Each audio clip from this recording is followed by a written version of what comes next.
Ayan, gandang umaga sa atin lahat. Bigyan lang natin 'tong oras 'tong mga andito ano, na ang sinasabi nila, si Kristo manlilikha din di umano, 'di ba? Binasa niya na yung unang Korinto 8:6, 'di ba?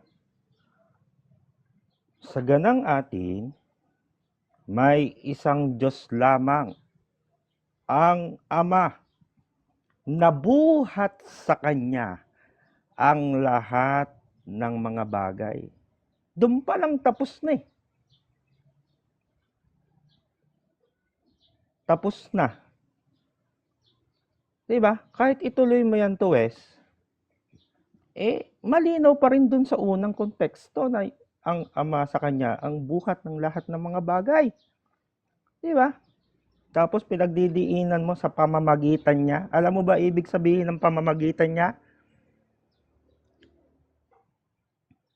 Kaya nga pagdating sa Genesis 1:27, ang Ama lang ang lumikha ng mga bagay. Ito, iiwan ko sa yung tanong. Kung manlalalang din ang Kristo, Mateo 1:18 hanggang 20, si Kristo nilalang din sa pamamagitan ng Espiritu Santo.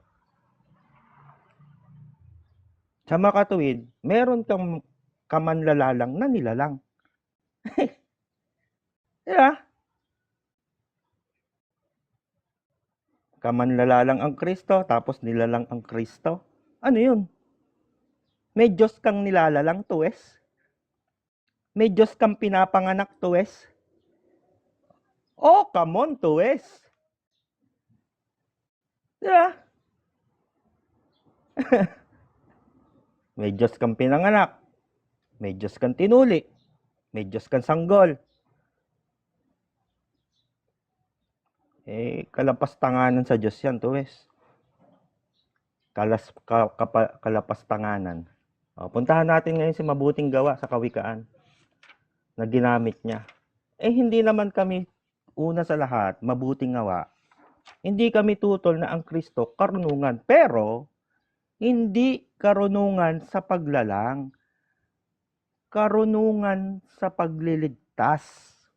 Magkaiba ang karunungan sa paglalang kaysa sa karunungan sa pagliligtas.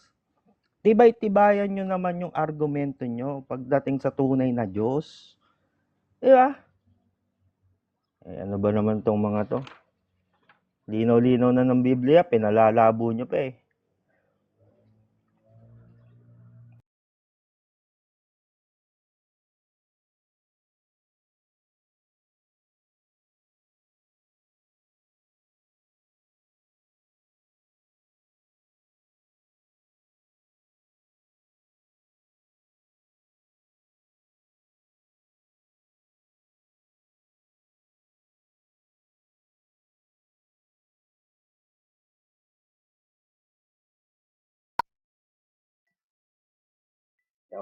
Yo, magandang umaga ulit o tanghali. So hindi naman wala naman tayo siguro sa posisyon, no, sa nabigyan pa ng pangalan o i-identify sa posisyon. No. So balikan ko lang po uli yung kanina na sinabi ko sa Genesis 1. Kasi ang topic talaga dito, sino yung lumikha ng lahat ng bagay. So, sa Genesis 1, no, malinaw naman po nakalagay ito na in the beginning, no, God created heaven and earth. Sa Biblical Hebrew, Bereshit para Elohim. So yung Elohim, plural siya. So hindi po siya isa lang. So gaya po na sinabi ko kanina, in the beginning, sinabi na rin po ni Jesus Christ sa Revelation, I'm the Alpha and the Omega, beginning. Pati din sa John 1, no, titignan po natin. In the beginning was the Word. So si Jesus Christ, siya yung Word. Dun pa lang eh. Tapos, and the Word was with God, and the Word was God. So, pati kung titignan din po dito sa Genesis 1:3, no? God said po, di nagsalita. God said, let there be light, and there was light. So, nagsalita po siya, yung word. Nandun na naman po. Di naman po natin kailangan pangalanan pa para malaman pa kung sino ba yung salita na yun. Nandun na po yung hint eh. Sinabi na po ni Jesus Christ, I'm the Alpha and the Omega. Beginning. Lagi po nababanggit sa Bible din. Sa Bible po yan.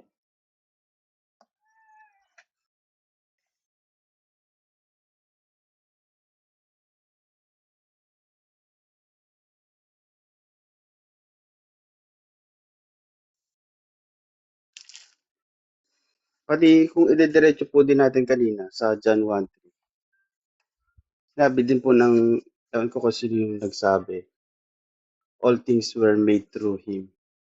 O galing na naman sa Kanya. Nandun na nag-i-exist na po eh. No? Pati sa sa John 2, let the earth was without form and the void, and darkness was on the face of the deep, and the Holy Spirit of God.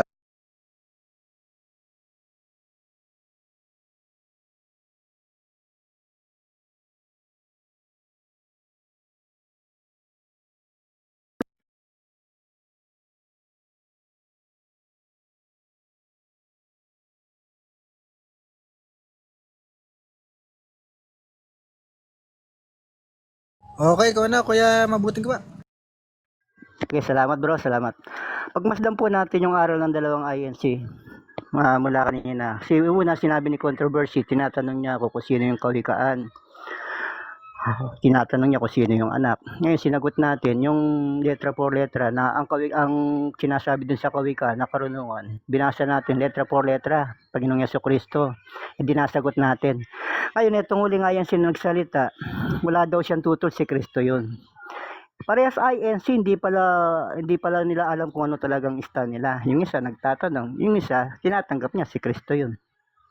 Kaya pinalilitaw lang ng Iglesia ni Kristo, kahit parehas silang Iglesia ni Kristo, hindi sila parehas na aral o na di parehas ang tinuro sa kanila. Kaya nagtatanong nga eh. Napakaliwanag ng mga talata. Ang tanong nila ganito eh. Meron bang Diyos na nilalang? At meron bang Diyos na pinanganak? Napakahirap para sa kanila yung mga bagay na yun, no? Napakahirap para sa kanila. Bakit hindi nila maunawaan na may inihandang laman o nagkatawang tao? Hindi nila kayang tanggapin yun eh. May nagkatawang tao ayon sa Biblia, may nahayag sa laman ayon sa Biblia, may naparitong laman na nasa Biblia. Kung talagang unawain lang nila ang mga bagay na yun na nakasulat sa Biblia, huwag nilang itapera. Pag-aralan nila yung mga nakasulat sa Biblia. Malalaman nila yung mga tanong nila eh. Tanong nila yan eh. Lahat ng mga INC, ganun ang tanong nila eh. Merong bang Diyos na ipinapanganak? Merong bang Diyos na namamatay? May mga kasagutan dyan sa Biblia eh. Pero hindi nila titignan yung kasagutan. Basta't ang pananaw lang nila, tao si Kristo. Ayun. Ganun lang ang ano nila. Wala na silang tinitignan panghiwaga kung bakit nandun, kung bakit sinabing ganun, ganito. Wala. Basta tao. Ako'y taong nagsasaysay ng katotohanan. No, hindi nila inahagukay bakit may sinasabing tao sa Biblia. Ganun lang naman kasimple yung mga tanong, yung mga sagot doon sa tanong nila eh. Ito, dami kong babasahin dito, mga talata, nagpapatunay, si Kristo Diyos eh, pero konti na lang oras ko eh. Bibigyan ko na lang yung mga talata. Sa 2 Pedro 1:1, sinabi rito, dakilang Diyos tagapagligtas. Sa Tito 2:13, dakilang Diyos tagapagligtas. Sa 1:20-28, Panginoon ko at Diyos ko. Sa Isaiah 9:6,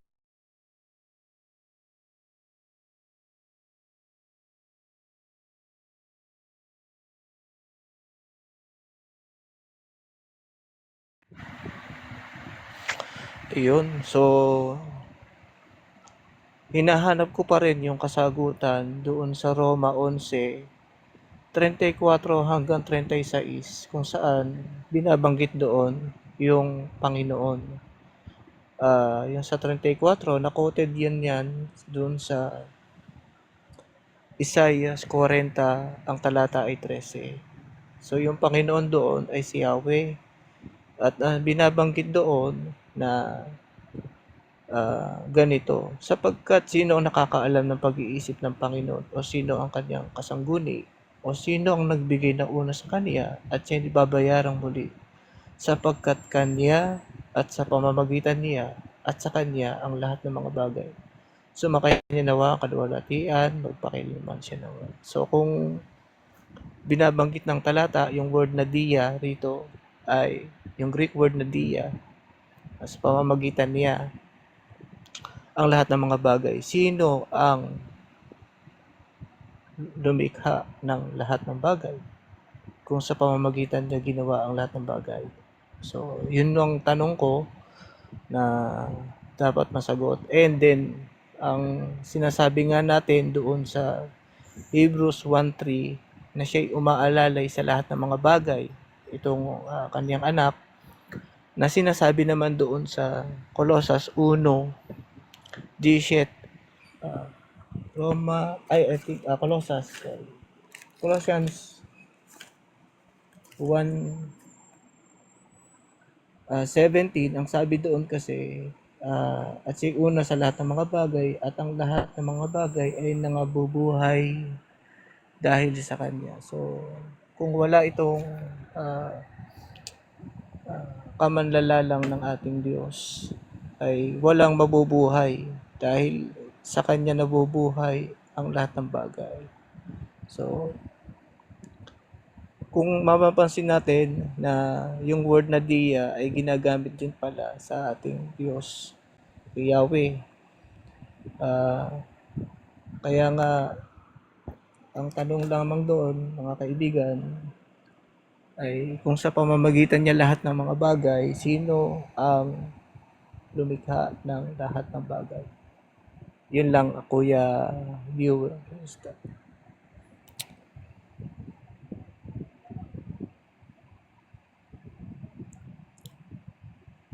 Sana mabigyan ng kasagutan yan dahil may word na ginagamit na dia. So, tingnan natin kung masasagot yun. Salamat, Kuya.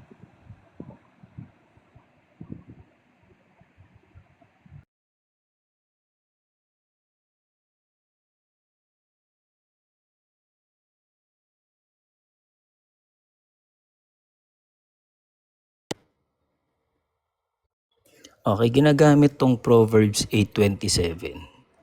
When he established the heavens, I was there. Tapos sinasabi nilang si Jesus to. Okay, malinaw dito sa chapter na to, sa chapter 8 ng Proverbs. I am wisdom, karunungan ang tinutukoy dito. May sinasabi ba siyang si Jesus to?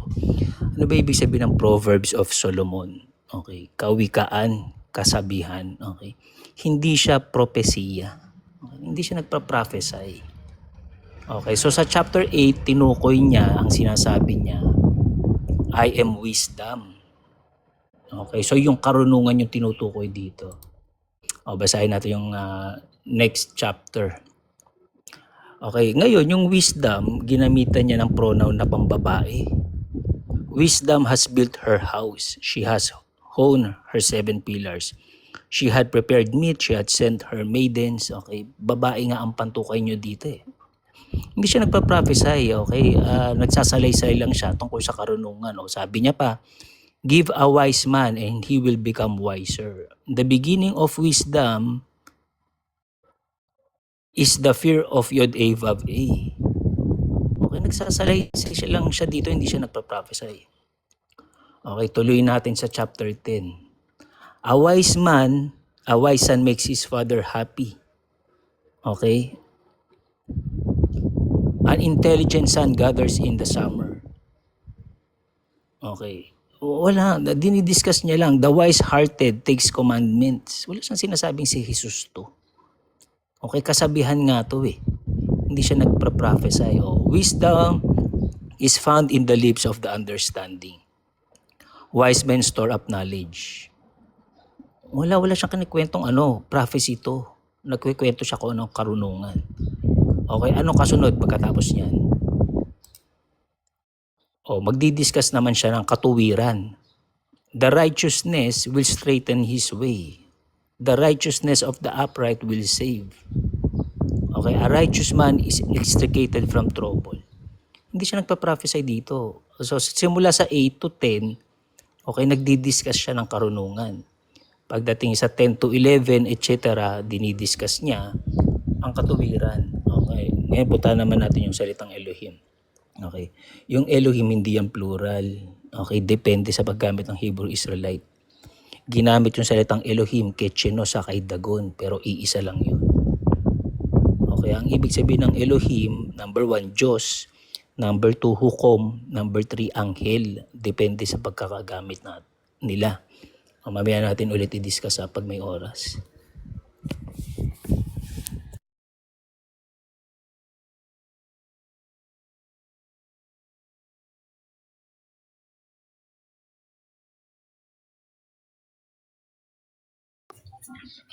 Ayun. Tapos na raw, Ito yung susi ato. Ayan. Susi ng neto? Oo. Meron ka neto?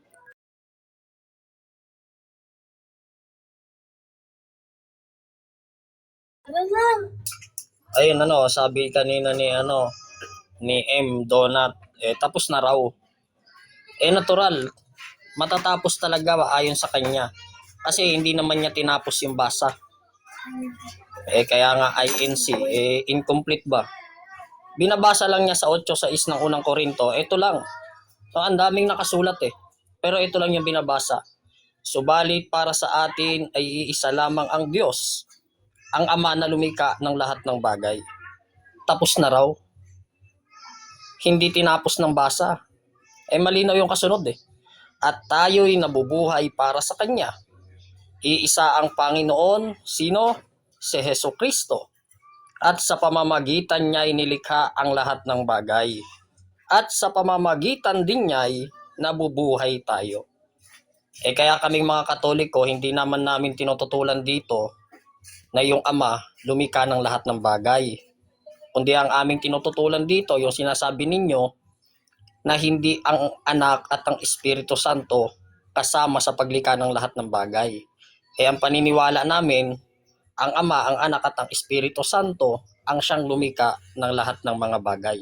Sabi pa niya, papayag ba daw ako na meron akong Diyos na nililikha? Sinipin niya itong 1:18 ng Mateo. Sabi dito, ito ang naganap ng ipanganak si Jesucristo.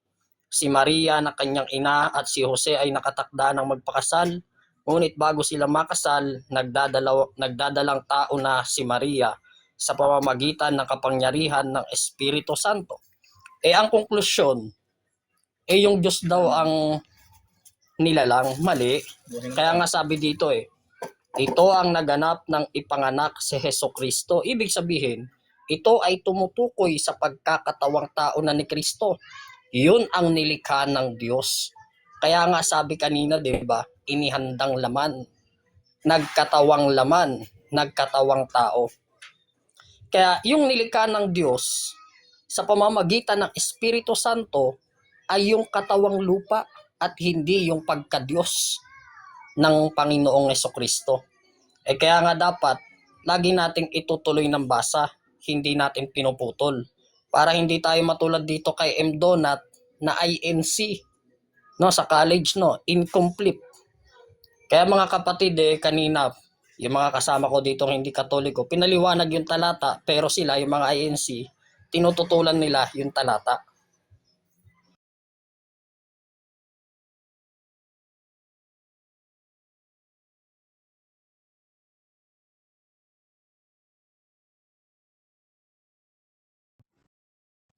Ayun, buti na record ko. Ano sabi mo to, Wes?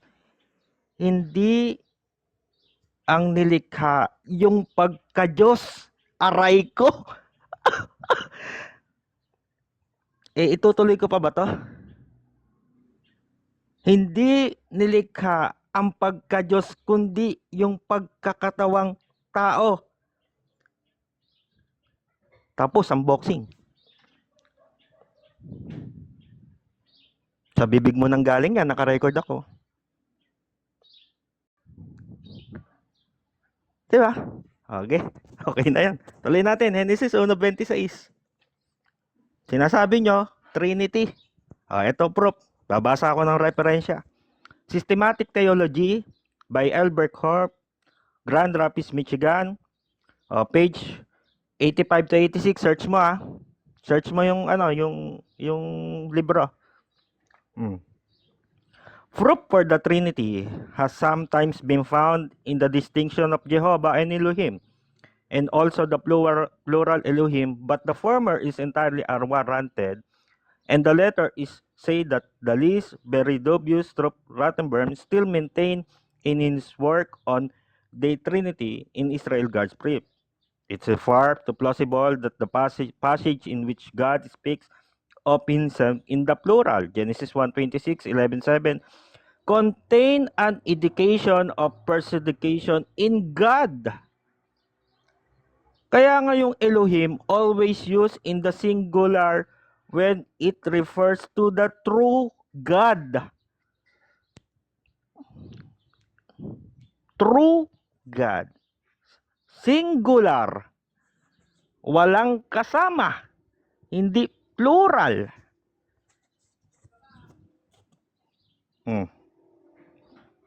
Kaya tama Sino ba'y kausap doon? Genesis 3:24, Kerubin. Isaiah 6:26 sa MB, Kerubin. Di ba? Sa binasa kanina, Isaiah 40:13-14, walang kasungguni. Ngayon, sino yung walang kasungguning Diyos doon? Isaiah 44:24 sa MB, yung tunay na Diyos lang. Malakyas 2:10, Ama din. Kaya paano mo sasabihin may kasama?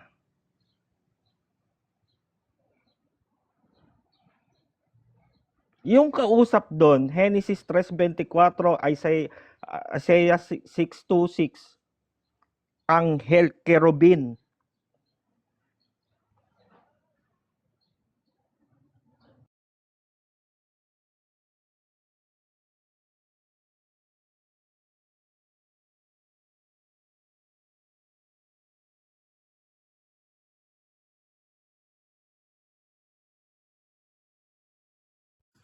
Ay, kasama pala ako.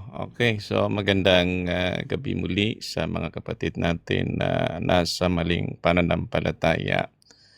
Ngayon ay hindi naman ako kakampi sa INC. Kasi ang INC ay may dalawang mukha. Mayroon namang tamang aral at mayroon namang silang maling aral. So doon naman tayo kakampi sa kanilang tamang aral. Tama naman yung sinabi doon na isa lang talaga yung lumalang. Alino kasi nung talata binanggit nung aking kasunod doon sa Isaiah. Actually, hindi niya nabasa ng buo yung talata at nakalagay doon ay sabi ng Panginoon ay ako lamang ang lumika ng lahat ng bagay. Ako lamang mag-isa. Yung terminong mag-isa ay nababasa doon. So, ibig sabihin ang Diyos Ama ay talagang siya lamang mag-isa. Kung ang Diyos Ama ang lumika ng lahat ng bagay na mag-isa, at ang tindig naman ng mga kapatid nating sumasamba kay Kristo ay tagalikha din, ano pa ang linika ni Kristo kung ito ay nalikanan ng Ama? Toothpick? Oo. Kasi kalinaw dun Siya lang daw mag-isa ang lumalang.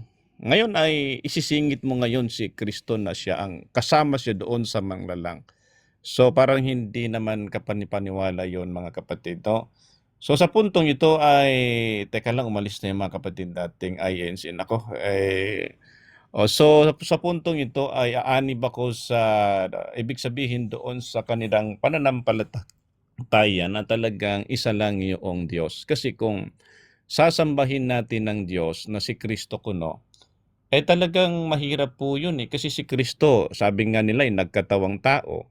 So ang tao ay kumakain, nagpupupo. Nako, mahirap yun pag noong panahon na siya ay nagpupupo, at mayroong mga taong gustong humiling sa Diyos, nako, mahirap yun. Yung Diyos mo ay nasa loob ng inidoro. Pag ikaw ay sa kapanahunan po niyan, napakahirap po yun mga kapatid, no? Hindi tanggap ng matinong kaisipan ng tao na ang kanyang Diyos ay nasa kalagayang napaka mababa, nagpupupo, umiihi. Kasi yun nga, sabi nga nagkatawang tao. So talagang mahirap po yun paniwalaan. Kaya magbago na kasi kayo, wag na kayong sumamba sa tao. Doon na kayo sumamba doon sa sinasamba ni Kristo. Yun lang dapat niyong gawin. Yan lang, maraming salamat po.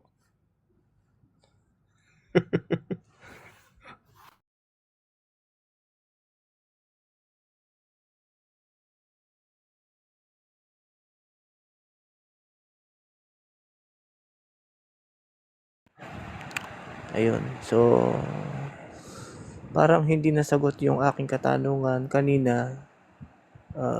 Hayaan na lang natin dahil ano lang naman ito, conversation. Kumbaga, palitan lang ng paniniwala. Ngayon, maraming mga talata kasi na binabanggit na sa pamamagitan talaga ng ating Panginoong Hesus ginawa ang lahat ng mga bagay. So, talagang naandun yung ating Panginoon sa paglikha pa lang dahil sa pamamagitan nga niya ginawa ang sanlibutan At malinaw naman sa mga talata ng Biblia na nabubuhay tayo dahil sa Kanya. So kung wala yun, paano tayo mabubuhay? Diba? Sabi dun sa Colossians 1:17, wala tayong buhay, wala tayo rito kasi wala din siya. Diba? Hindi naman po pwedeng umiiral yung ginawa ng Diyos nang wala yung wala yung nagbibigay buhay. Diba? Ganun lang naman yun kasimple. Hindi porket nababasa natin mga talata ng Biblia na ako lamang ay maraming mga talata rin naman ng Biblia na parang na sinasabi ng Biblia na yung Panginoong Hesus din naman ay manlilikha, 'di ba? At isa pa,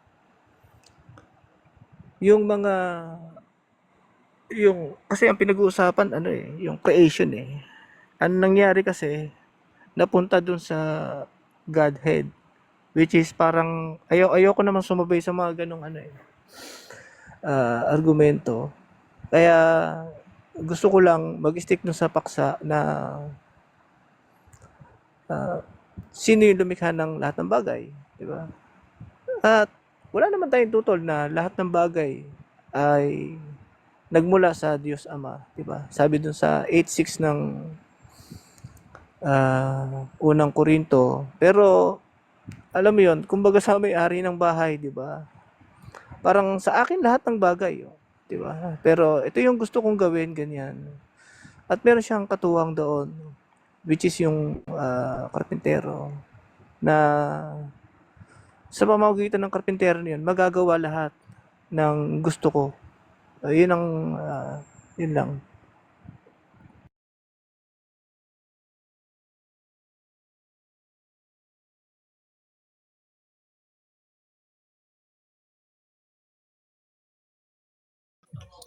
Nagsitakas na yung mga nagtataguyod ng maling aral at maling unawa.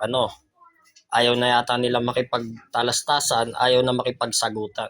Pero napansin ba ninyo, sa mga taong nandito, kahit hindi Katoliko, na naniniwalang Diyos si Kristo, lahat ng talatang ginamit ng mga hindi naniniwalang Diyos si Kristo, pinaliwanag naman. Pinaliwanag namin, pinaliwanag ng mga iba rito.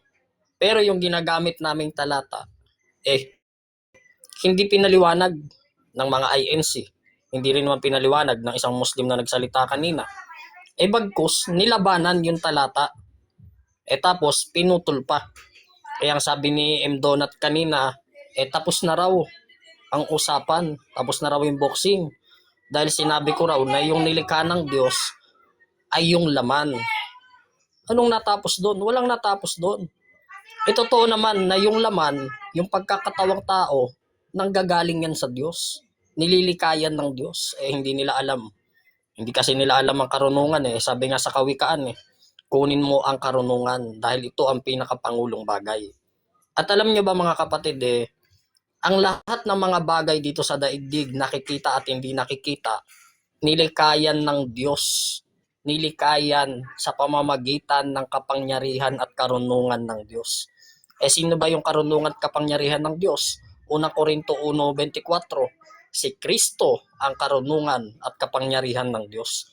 Kaya ibig sabihin, habang sinasabi ng Diyos Ama, magliwanag ka, si Kristo kasama niya.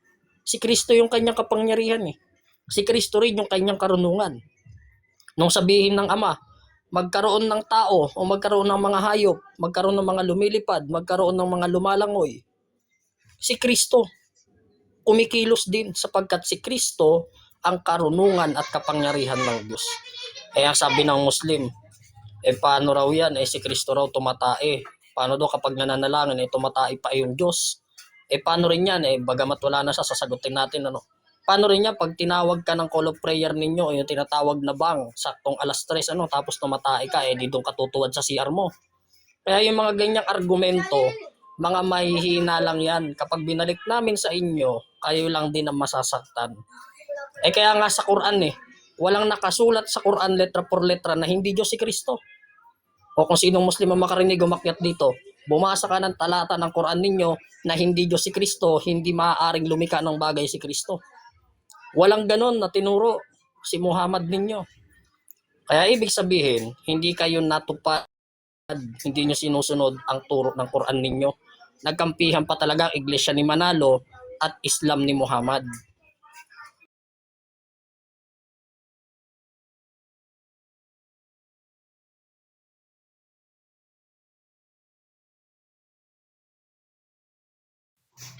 Ayan, no? So, nagsitakas na yung mga kampo ng kadiliman.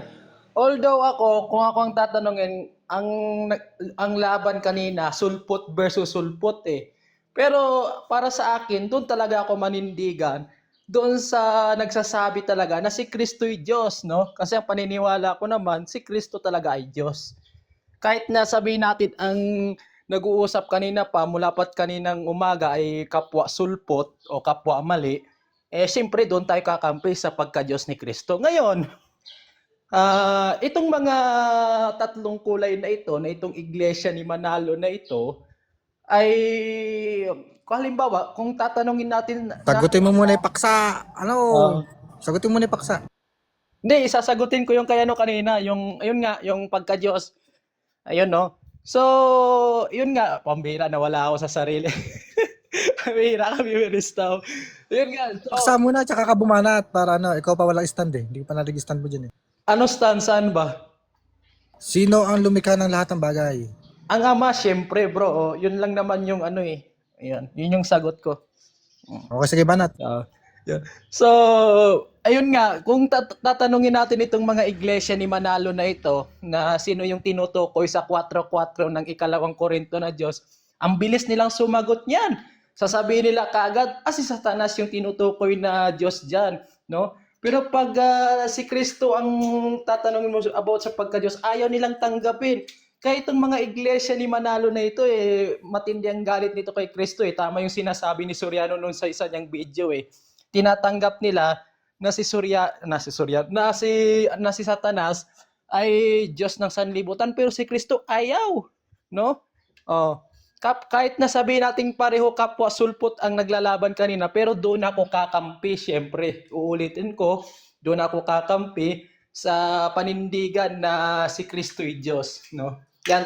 Kaya mga kaibigan, tuloy-tuloy lang tayo sa depensa na si Kristo'y Diyos talaga. Kasi itong mga to, 17:3 lang yung binabasa hindi nila tinutuloy sa 5 Ano bang sabi ng 5? Nakalimutan ko yung sa 5. At saka yung sa 24, no?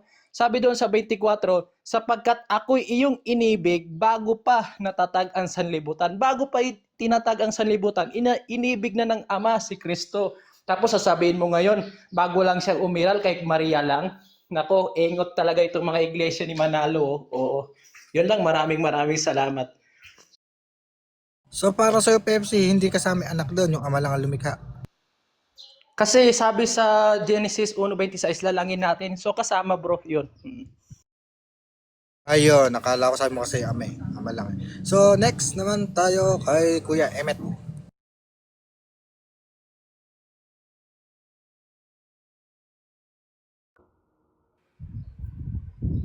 Okay, Bereshit, Genesis 2:4.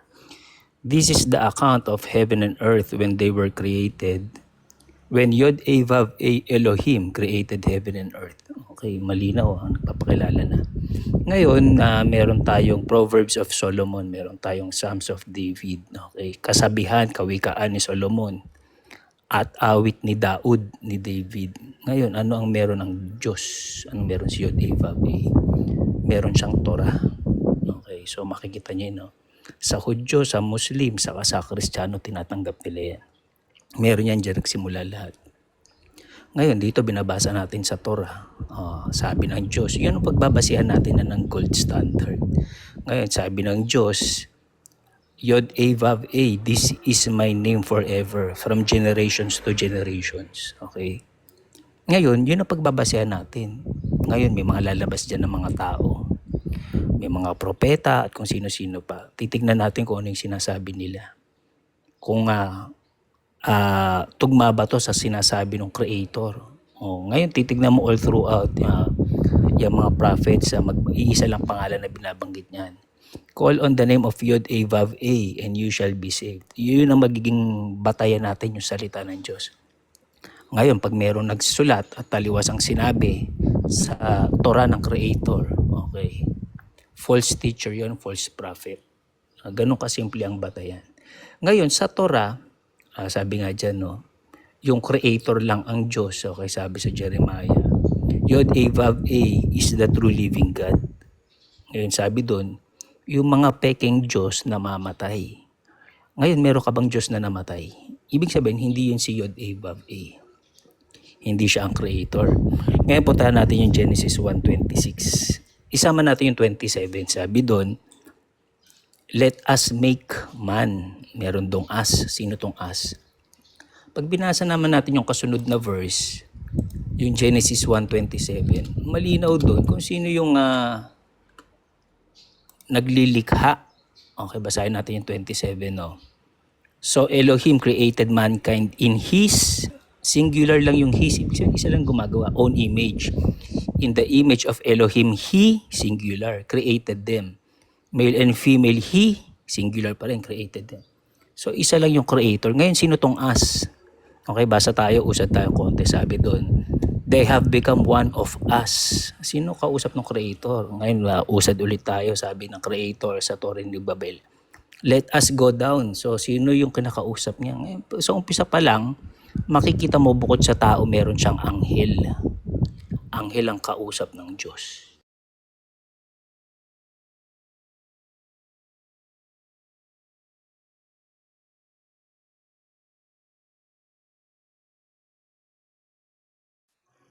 Hello bro, rinig ba ako bro? Rinig ba ako bro? Bro Biorista, rinig ba ako? Wala. Sige, tawag dito. Meron talagang mga nag-aaral ng Biblia, may angking talino, pero di umaabot sa kaalaman.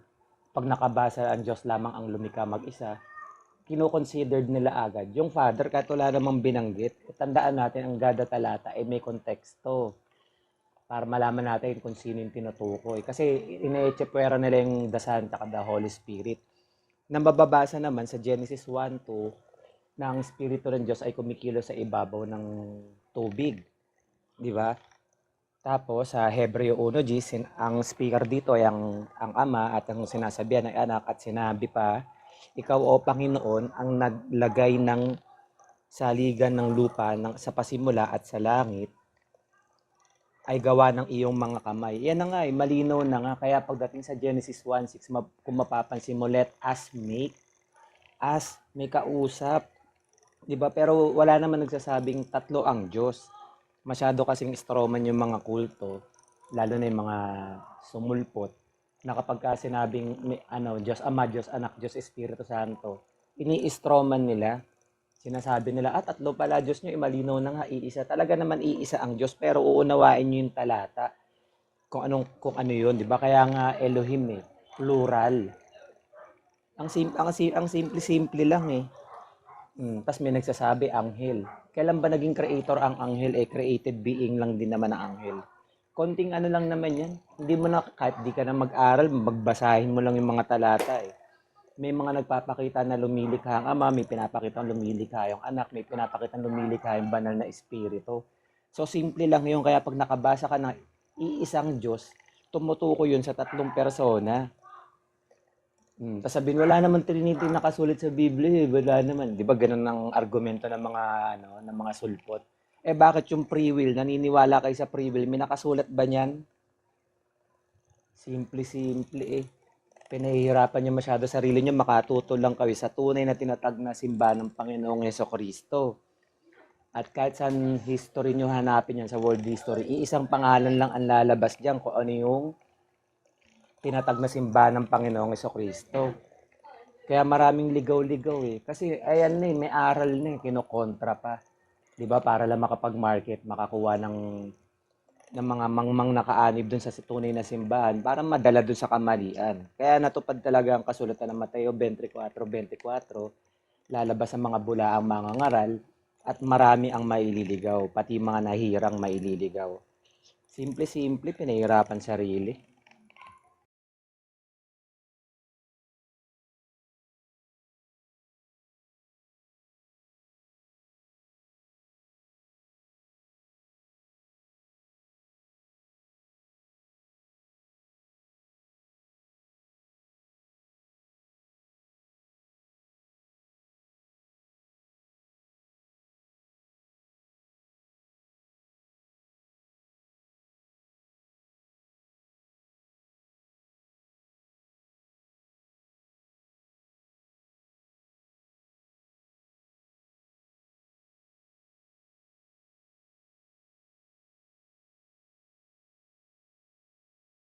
Attorney, ikaw na.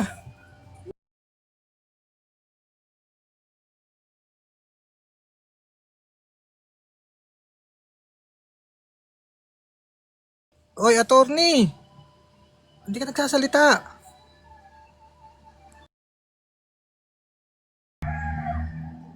Nako, nawala na si attorney. So, ayun, dyan ang nagtatap. Ulitin mo yung oras. May ginagawa ako. Okay, Okay, sige. ulit. Tanggal natin oras. Okay. So, dyan nagtatapos ang ating discussion.